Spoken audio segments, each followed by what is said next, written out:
Imagine the darkest hours of July 7th, 1944. You are a 19-year-old artilleryman from Ohio, dug into a coral ridge on a volcanic island 6,000 miles from home. The Pacific night is suffocating, 90 degrees Fahrenheit, with humidity so thick you can drink it. Suddenly, the darkness is shattered, not by the mechanical roar of tanks or the whine of aircraft, but by a sound that chills the blood. It is a tidal wave of human voices, thousands of men screaming in unison, charging blindly into the teeth of American steel. Some are armed with Arisaka rifles, others with grenades tied to their chests, and hundreds carry nothing but sharpened bamboo spears. This was the climax of the Battle of Saipan, the largest and most suicidal Banzai charge in the history of human warfare. But this attack did not end in a glorious tactical victory for the charging infantry. It ended in a slaughter of unprecedented industrial efficiency, orchestrated by the undisputed king of the modern battlefield, United States Field Artillery. Welcome back to the channel, where we strip away the Hollywood myths and analyze the cold, hard, tactical realities of military history.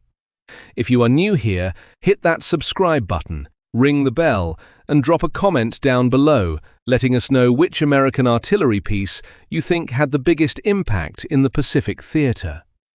We are diving deep into the Marianas Campaign today, dissecting how American logistics, fire direction centers, and overwhelming firepower broke the back of the Japanese Empire. To understand why thousands of Japanese soldiers threw their lives away in a doomed bayonet charge against water-cooled machine guns and howitzers, we have to rewind the clock and look at the grand strategic chessboard of the Pacific. Saipan did not just become a meat grinder by accident, it was the geopolitical cork in the bottle of the Japanese Empire. Let us go back to the end of World War I. The Treaty of Versailles stripped Imperial Germany of its Pacific colonies, handing the Mariana Islands to Japan as a League of Nations mandate. For 2 decades, while America was dealing with the Great Depression and an isolationist Congress, Japan was quietly turning these islands into unsinkable aircraft carriers. They built airfields, dug miles of subterranean bunkers into the limestone coral, and integrated the Marianas into what Tokyo called the absolute national defense sphere. This was a theoretical line drawn across the Pacific Ocean. If the Americans breached this line, the Japanese home islands would be directly exposed to the horrors of modern strategic bombing.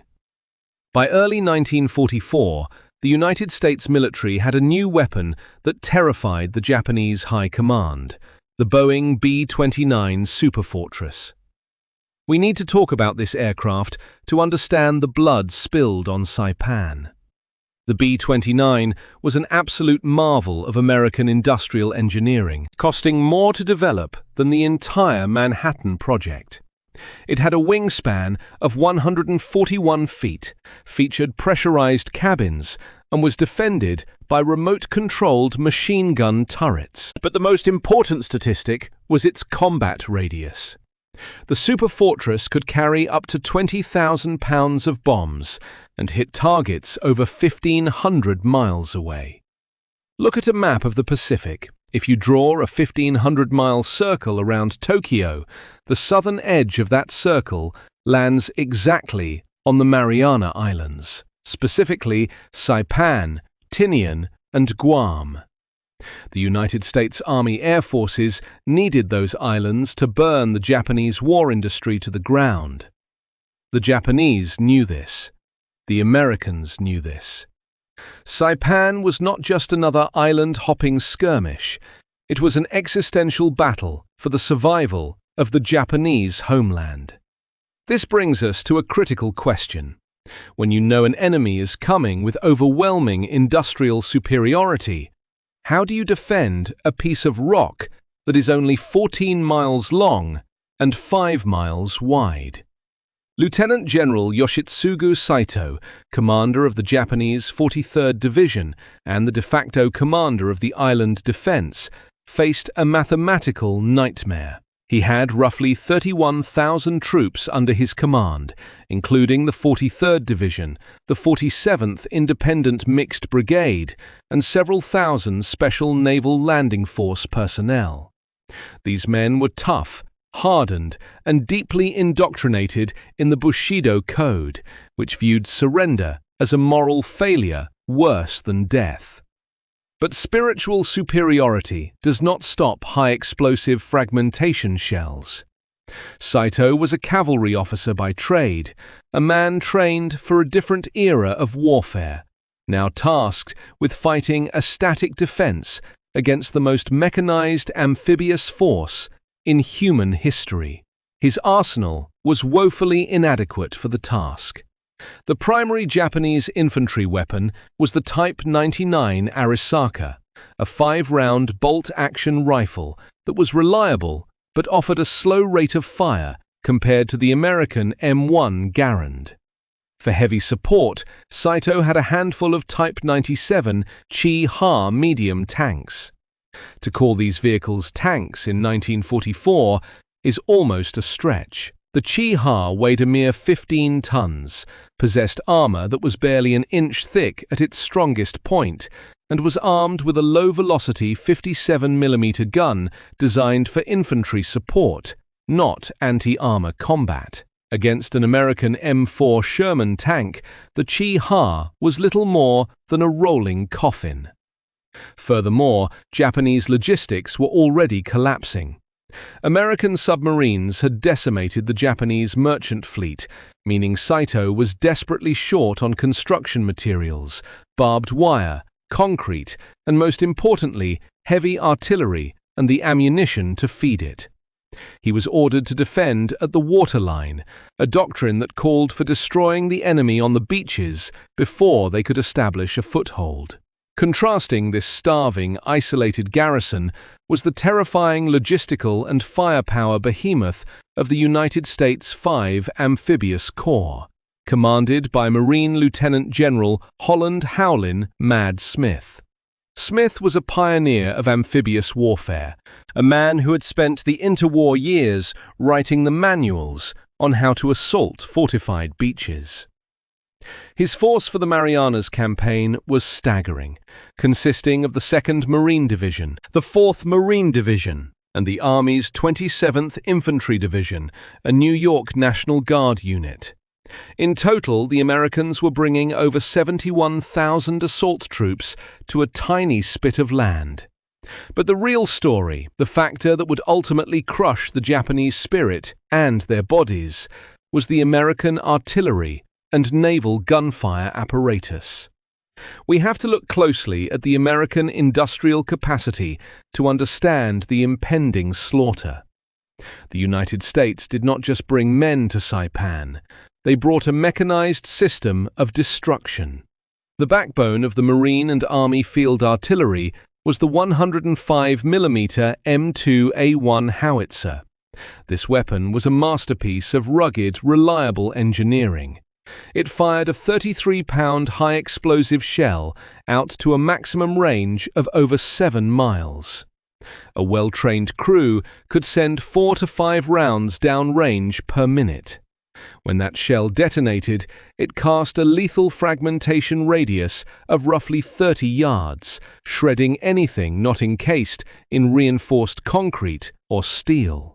Backing up the 105s were the heavy hitters, the 155mm M1 howitzers, affectionately known as the Long Toms. These monsters fired a 95-pound projectile over 14 miles. To put that into perspective, an American artillery battery sitting on the southern tip of Saipan could drop a 95-pound high-explosive shell onto the northernmost point of the island with terrifying accuracy. And accuracy is the key word here. The American advantage was not just in the size of their guns or the depth of their ammunition dumps, which were supplied by a logistical train stretching 6,000 miles back to the factories of Detroit and the ports of San Francisco. The true American superpower was the Fire Direction Center, or FDC. The FDC was a revolutionary concept in artillery doctrine. Before this, individual batteries often fired independently at targets they could see. The Americans systemized it. Forward observers, armed with radios, would spot a target and call the coordinates back to a centralized command post. The FDC would then calculate the firing data, adjusting for wind, temperature, humidity, and the rotation of the Earth, and broadcast those firing solutions to multiple batteries simultaneously.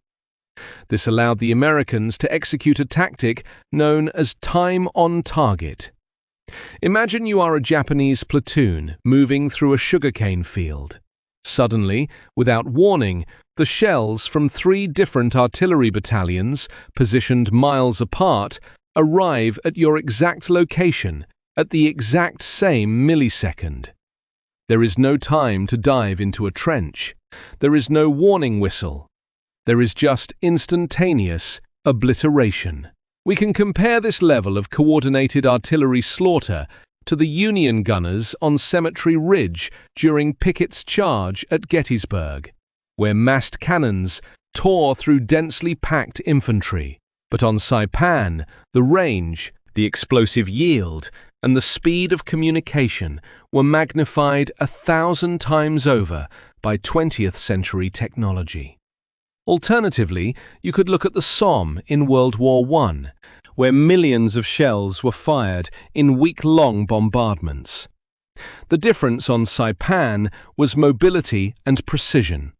The Americans did not just blindly shell a grid square for a week, they actively hunted Japanese formations with forward observers, moving their barrages dynamically as the infantry advanced. The environment of Saipan only amplified the nightmare. The island is dominated by Mount Tapochau, a limestone peak rising 1,555 feet above sea level in the dead center of the island. Whoever controlled Tapochau controlled the island, as it offered a 360-degree view of every beach, every sugarcane field, and every coral ridge. The terrain was a geologist's worst nightmare for an attacking force. It was heavily karst, meaning the limestone coral had been eroded over millennia into razor-sharp ridges, deep ravines, and hundreds of natural cave systems. The Japanese did not have to build many bunkers. Nature had already provided them with bomb-proof fortresses. The sugarcane fields, which covered the lower elevations, grew up to 15 feet high, reducing visibility to 0 and trapping the oppressive tropical heat.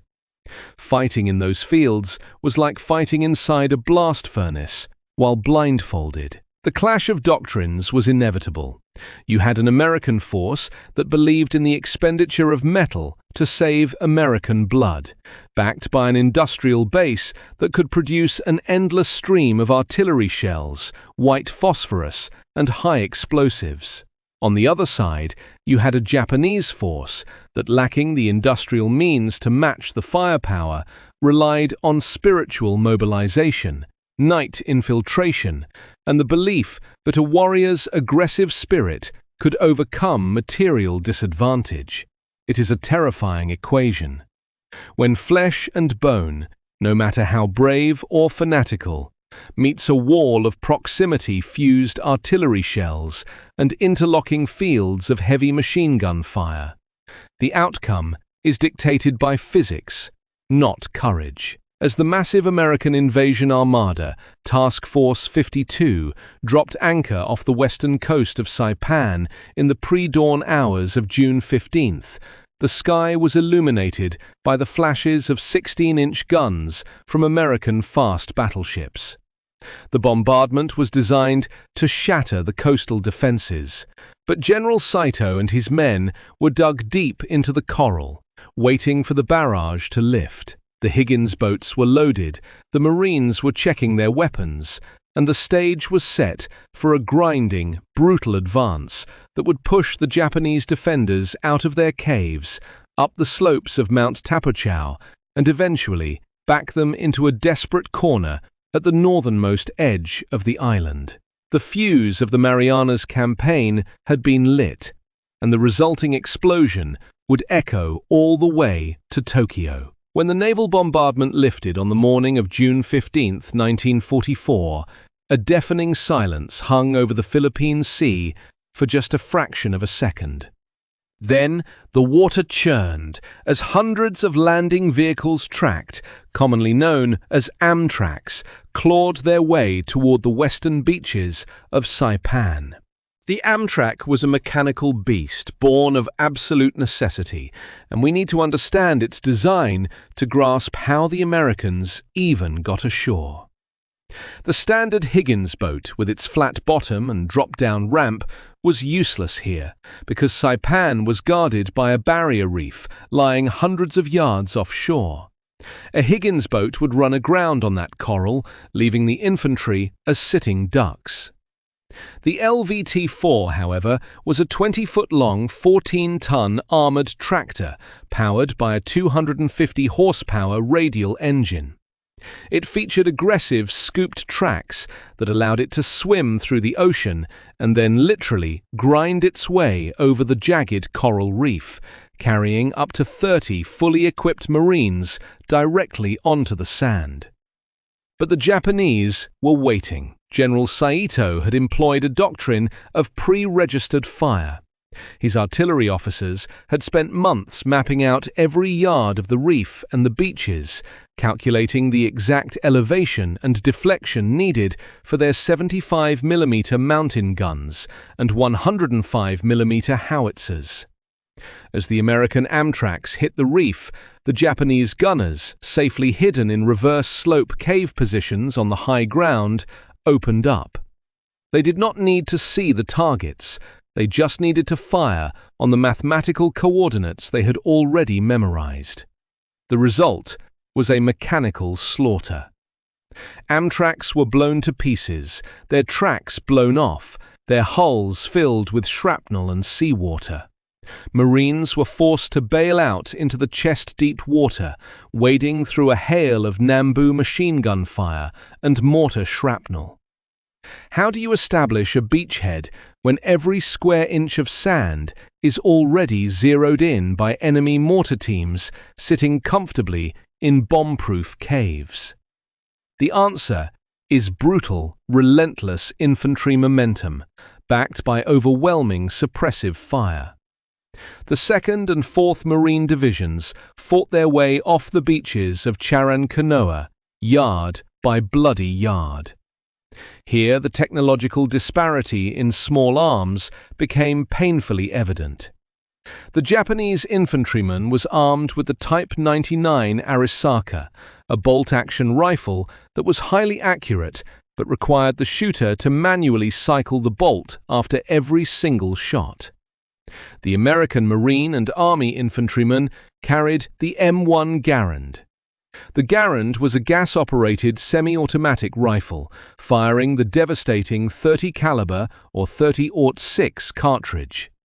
It fed from an 8-round on-block clip.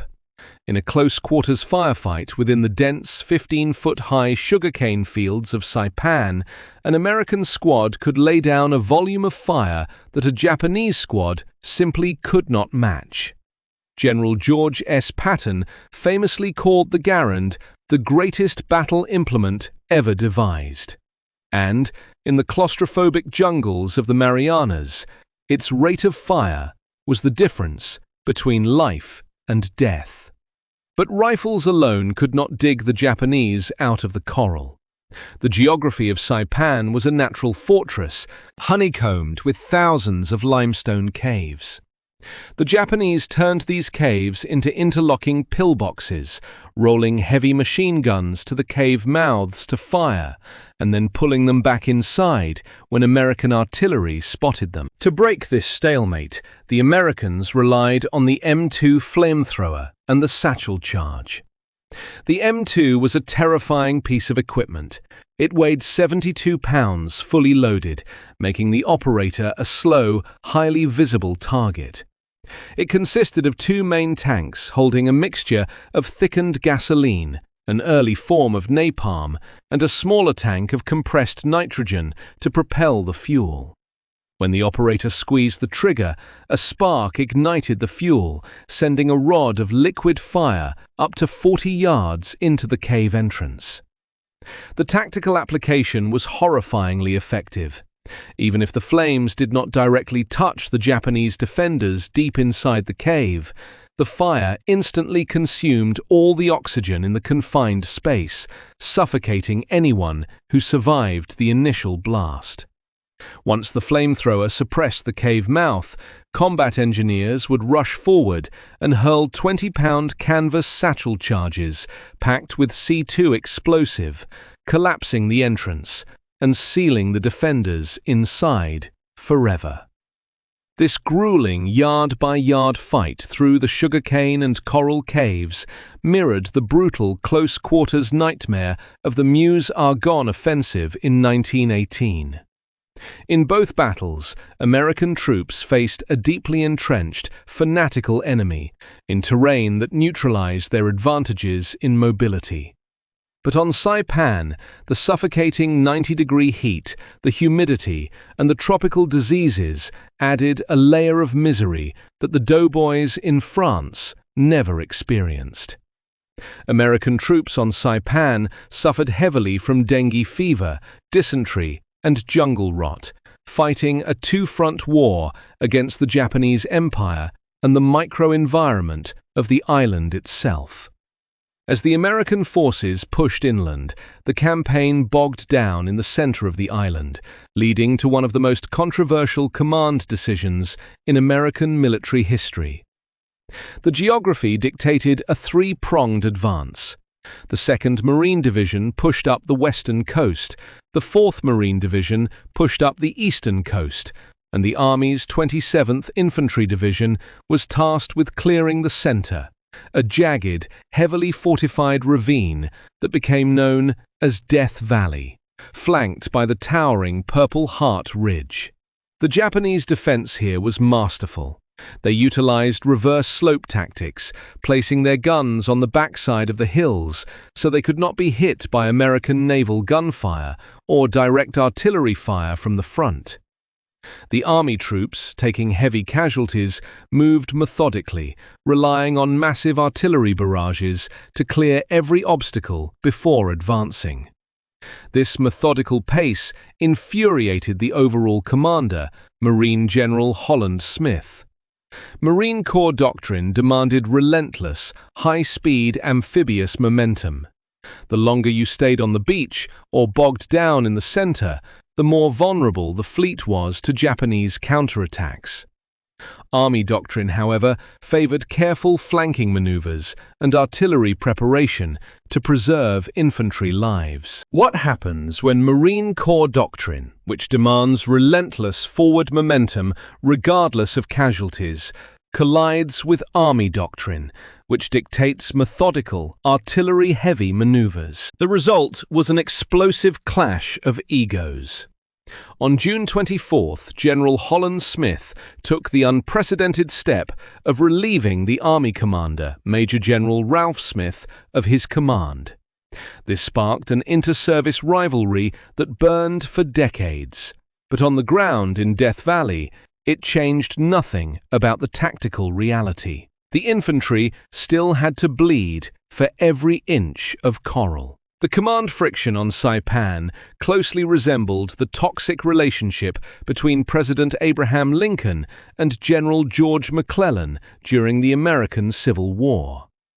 Just as Lincoln was frustrated by McClellan's constant delays and demands for more men and artillery during the Peninsula Campaign, Holland Smith was enraged by the 27th Division's slow progress.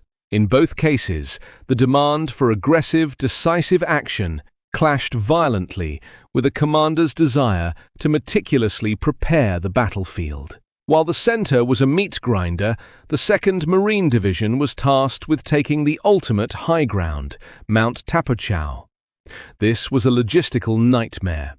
To support the infantry pushing up the 1,555-foot limestone peak, American artillerymen had to drag their 105mm howitzers through deep mud and over razor-sharp coral. The supply chain was a marvel of mechanized muscle. 2.5-ton trucks, the famous Deuce and a Half, constantly shuttled heavy wooden crates of high-explosive shells from the beachheads to the forward artillery parks. When the trucks could go no further, tracked bulldozers and human muscle took over. By late June, the Americans had hauled enough artillery up the slopes to fire point-blank into Japanese cave complexes. Taking Mount Tapachau was akin to the Union assault on Lookout Mountain during the Civil War, where troops fought upward into the clouds against an entrenched enemy. But on Saipan, the muskets and smoothbore cannons were replaced by Browning water-cooled machine guns and white phosphorus shells that burned through flesh and bone. By the first week of July, the mathematical reality of the battle had set in. The Japanese forces were broken. General Saito's 31,000 men had been whittled down to a starving, disease-ridden, and heavily wounded remnant of roughly 5,000 effective fighters. They had been squeezed out of the southern and central sectors and pushed all the way to the northernmost tip of the island, a rugged peninsula ending at Marpi Point. The Japanese had no tanks left. Their artillery was destroyed or out of ammunition. Their supply lines to the homeland were severed by the United States Navy. The Americans, meanwhile, had established a solid front line stretching across the island, anchored by thousands of infantrymen, hundreds of Sherman tanks, and the most lethal, highly coordinated artillery network on the planet. General Saito retreated to a cave in the northern sector, known as the Valley of Hell. He was wounded, exhausted, and completely cut off from Tokyo. He knew the island was lost. He knew the B-29 bombers would soon land on the airfields his men had built, and he knew those bombers would turn the wooden cities of Japan into ashes. The Bushido Code offered only one honorable exit from this total tactical and strategic failure. It was not surrender. It was not a continued guerrilla defense. It was a final, glorious, and utterly suicidal expenditure of human life. As the sun set on July 6, 1944, orders were whispered through the dark, damp caves of the northern peninsula, instructing every man who could walk, crawl, or carry a bamboo spear to prepare for the largest massed infantry charge the world had ever seen. At 4:45 in the morning on July 7, 1944, the absolute silence of the pre-dawn darkness was shattered by a sound that would haunt the surviving American veterans for the rest of their lives. It began as a low guttural murmur, echoing from the jagged limestone valleys of northern Saipan, quickly swelling into a terrifying, unified roar. Over 4,000 Japanese soldiers, sailors, and walking wounded surged forward in a massive, chaotic wedge aimed directly at the American lines. This was not a tactical infantry advance. This was a tidal wave of desperate humanity, a manifestation of a martial culture choosing annihilation over capitulation. Leading the charge were the able-bodied infantrymen, wielding Type 99 rifles with bayonets fixed, followed by officers swinging traditional Shin-Gunto swords. Behind them came the sick and the wounded, some hobbling on crutches, carrying grenades clutched to their chests, and finally, men armed with nothing more than sharpened bamboo spears. They slammed into the gap between the 1st and 2nd Battalions of the Army's 105th Infantry Regiment, positioned near the coastal village of Tanapag. The sheer kinetic weight of 4,000 men charging blindly into a perimeter manned by tired, outnumbered American infantrymen created an immediate tactical crisis. How do you maintain fire discipline when an enemy is sprinting toward you in the dark, willing to absorb 5 .30-caliber bullets just to get close enough to stab you? You do not. The American front line dissolved into a chaotic, brutal melee of hand-to-hand combat. Men fought with entrenching tools, combat knives, and empty M1 Garand rifles used as clubs. The Japanese vanguard punched straight through the army lines, overrunning the forward positions and continuing their relentless sprint southward, driven by a fanaticism that defied all modern military logic. But the Japanese High Command had made a fatal miscalculation. They believed that by breaking the infantry line, they would shatter the American will to fight and plunge the invasion force into chaos. They failed to understand that the American infantry was merely the shield. The true sword of the United States military was sitting just a few hundred yards to the rear. As the Japanese horde broke through the 105th Infantry and surged toward the artillery parks, they ran headlong into the 3rd Battalion, 10th Marine Artillery Regiment. This was the moment the battle shifted from a desperate infantry struggle to an exhibition of industrial slaughter. The Marine artillerymen, commanded by Major William L. Crouch, were not trained as frontline riflemen, but they were intimately familiar with the mechanics of the 105mm M2A1 howitzer. As the screaming Japanese wave emerged from the sugarcane fields and the morning mist, the Marines did not retreat. They lowered the barrels of their massive guns until they were parallel with the ground. They bypassed the complex mathematical firing solutions of the Fire Direction Center. This was direct fire, point-blank range.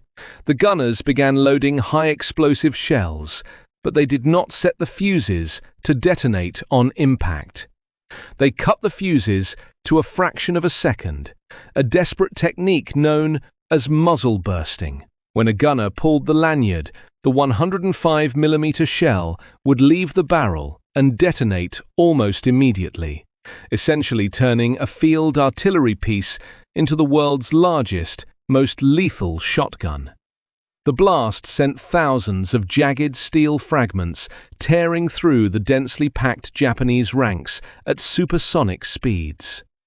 The physical devastation was absolute.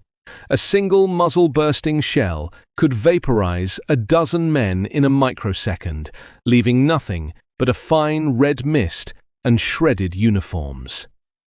Alongside the howitzers, Marine mechanics, cooks and clerks manned water-cooled 30-caliber Browning machine guns. These weapons were designed for sustained fire, utilizing a water jacket around the barrel to prevent overheating. But the volume of targets was so overwhelming that the water inside the jackets literally boiled away, turning to steam that hissed into the humid morning air. The gunners simply poured canteens of drinking water, and when that ran out, their own urine into the cooling jackets to keep the guns firing.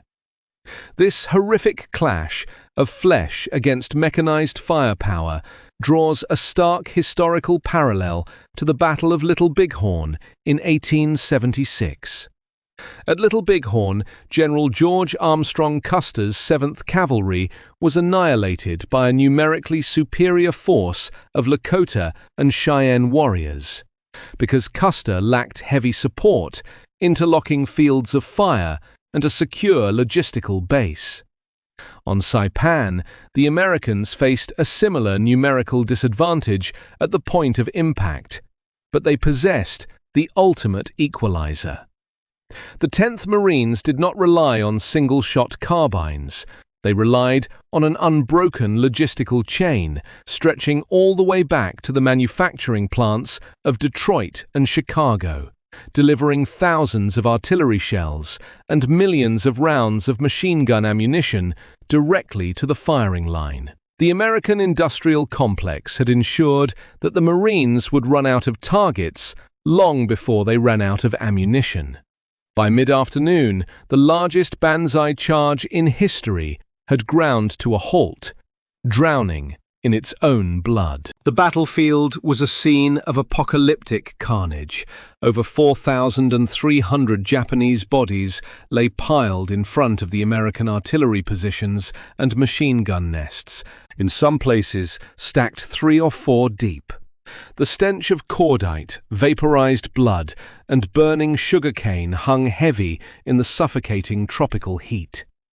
The American forces had suffered heavily, with the 105th Infantry taking nearly 1,000 casualties, but the Japanese garrison on Saipan had effectively ceased to exist as a fighting force. General Saito, who had ordered the charge, never saw its gruesome conclusion. He had committed ritual suicide in his cave hours before the attack began, acknowledging his failure to hold the island. To fully grasp the magnitude of Saipan, we must step back from the blood-soaked coral of Tanapag and analyze the multidimensional shockwave this victory sent across the globe. From a logistical and engineering standpoint, the American operation was a masterpiece of rapid infrastructure development. Even while the fighting raged in the northern sectors, United States Navy Seabees, the combat construction battalions, were already bulldozing the captured Japanese airfields in the south. They were laying down thousands of tons of crushed coral, extending the runways to accommodate the massive weight of the B-29 superfortresses. The Americans were not just conquering an island, they were instantly transforming it into a forward operating base of strategic annihilation. From an intelligence perspective, the Banzai charge represented a fascinating paradox.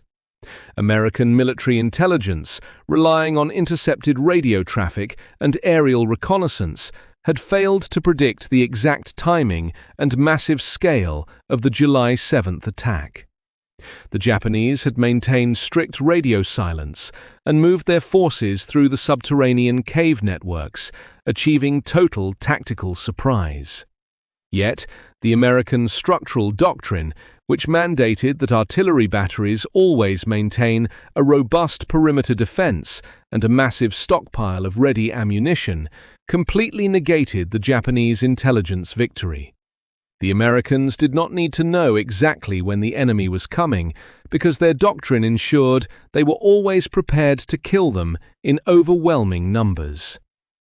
But the most profound impact of the Battle of Saipan was political. When the news of the island's fall reached Tokyo, it triggered a political earthquake that shattered the Japanese high command. Saipan was not some distant jungle outpost in the Solomon Islands. It was the linchpin of the absolute national defense sphere.